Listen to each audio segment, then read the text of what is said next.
Okay, so welcome back. This is video number 2, and we are going to talk about researching profitable plugin ideas. So don't worry about anything else except for getting an idea of what's out there and different ideas that you could potentially create.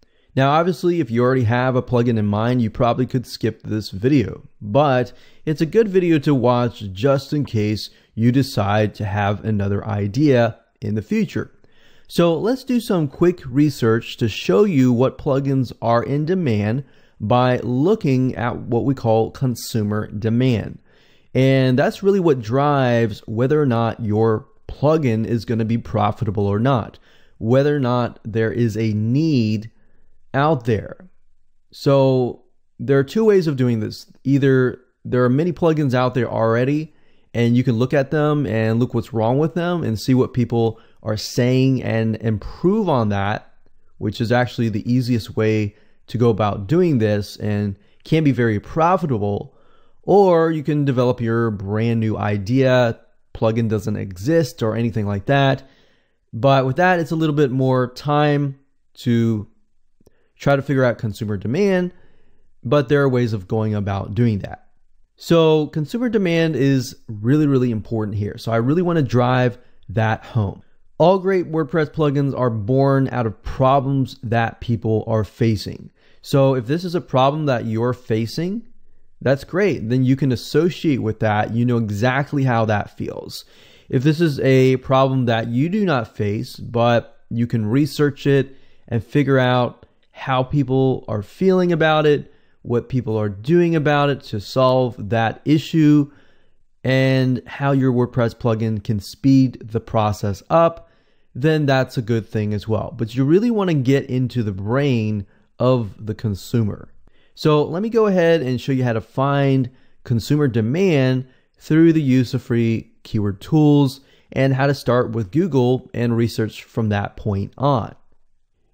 Now, before I jump in and start talking about consumer demand or anything like that, I want to talk briefly about what you should be looking for as you're looking for the consumer demand. Now, obviously, when it comes to any type of software or WordPress plugin, what you're trying to look for is you're trying to find some sort of tedious process that takes time, and it's a very manual process. So what I mean by that is something that somebody actually does either on their computer or wherever else, and it's just taking a lot of time. And you have to speed that process up. And they're willing to pay for the ability to speed that process up.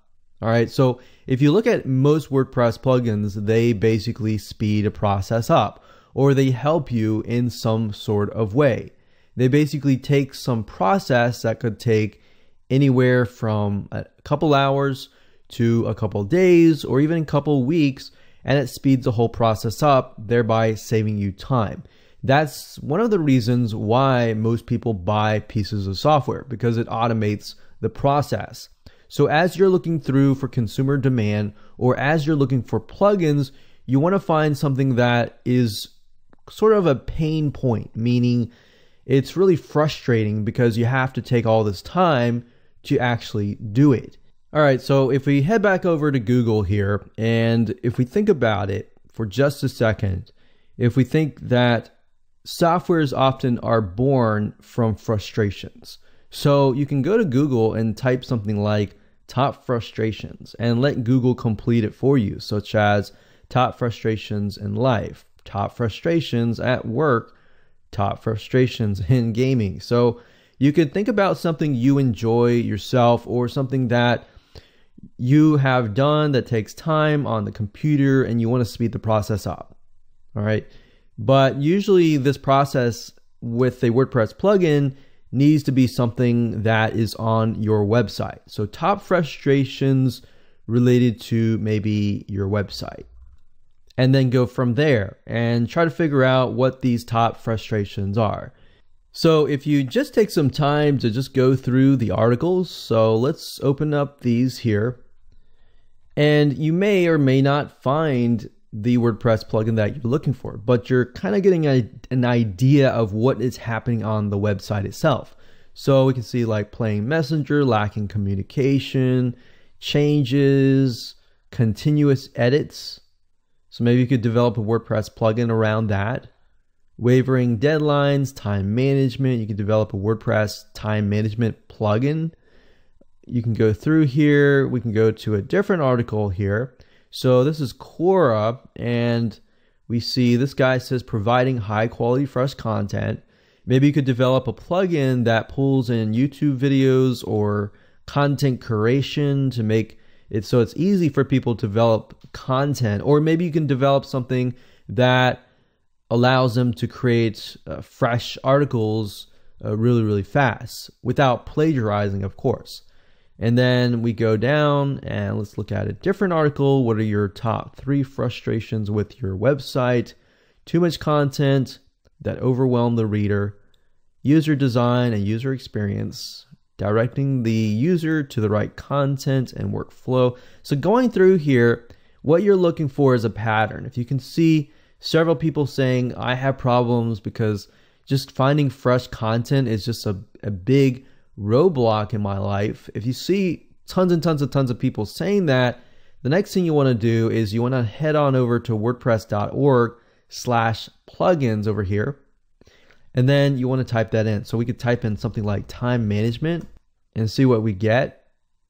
So as we can see, a good amount of plugins, and we can see, if we can see more plugins, that means there is definitely a demand. Now, if you see a lot of plugins, but there's no feedback or ratings or anything like that, that might not be a good sign. But another thing you can do is you can see a lot of times you'll have like a really good plugin, but nobody leaves any reviews, right? So we got 4.5 stars out of 5, 22 reviews. But if you look down on the bottom left-hand corner of these boxes, you can see that 40,000 people installed it. All right, so that definitely shows there is a demand for that plugin. So if we look over here, Easy Appointments, 3,000 installs, 100,000 installs for Events Manager. So we can see the demand by looking at wordpress.org/plugins. But Jetpack here is obviously created by WordPress. So obviously they have 3 million active installs. So that means that 3 million people installed it on their WordPress site. So what you want to do is you want to go through here and find a WordPress plugin that really stands out to you. So let's say we want to click on this one here, and you want to get an idea of what it does. And then you want to take a look at the 1-star ratings.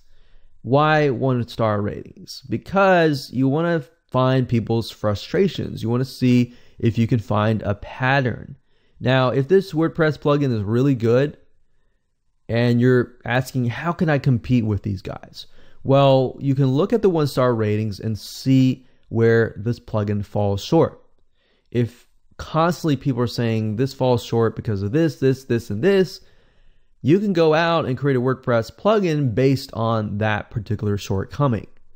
And then you come out with it, and you know that it's going to sell because you have so many people that are frustrated.